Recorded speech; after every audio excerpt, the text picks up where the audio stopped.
ये कहानी है एक सेठ की, जो कि एक गांव में रहा करता था। वह सेठ बहुत ही परोपकारी था।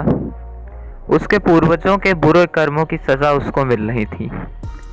उसकी पत्नी भी अब इस दुनिया में नहीं थी और उसका एकलौता पुत्र जन्म से ही अंधा था।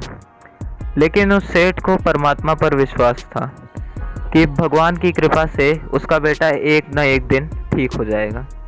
वह इसी सोच के साथ पुण्य का काम किया करता था कि कभी न कभी भगवान की कृपा रहेगी तो उसका पुत्र सही हो जाएगा। एक दिन नारद जी को उस सेठ को दुखी में देखकर नारद जी विष्णु जी, ब्रह्मा जी और शंकर जी के पास गए और नारद जी ने उन तीनों से कहा कि यह सेठ इतना परोपकारी है, दान पुण्य पूजा पाठ का काम भी करता है, तो आप सब उसकी समस्याओं को हल क्यों नहीं कर देते हैं। तो तीनों भगवानों ने एक ही जवाब दिया कि जिस दिन वो निस्वार्थ काम करेगा, निस्वार्थ भाव से हमारी सेवा करेगा, उसी दिन उसकी सारी समस्याओं हल हो जाएंगी। भगवान के कहने पर नारद जी उस सेठ की परीक्षा लेने को धरती पर पधार गए।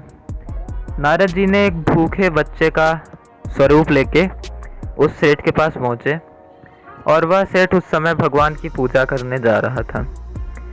तो जैसे ही नारद जी उस सेठ के पास पहुंचे और पहुंचते ही उन्होंने कहा कि दाता कुछ दे दे, मुझे बहुत भूख लगी है, मैं 3 दिन से भूखा हूँ। तब फिर उस सेठ ने भगवान के लिए जो प्रसाद था वो प्रसाद उस भूखे बच्चे को दे दिया और पूजा करके घर चला गया अपने। और घर जाते ही उस सेठ ने देखा कि उसके बेटे की आंखों की रोशनी आ चुकी है। सेठ इतने समय से जो दान पुण्य करता था उसमें मतलब उसका स्वार्थ छिपा हुआ था। वो भगवान से यह चाह करके भगवान की सेवा कर रहा था कि भगवान उसके बेटे की आंखों की रोशनी को लौटा देंगे।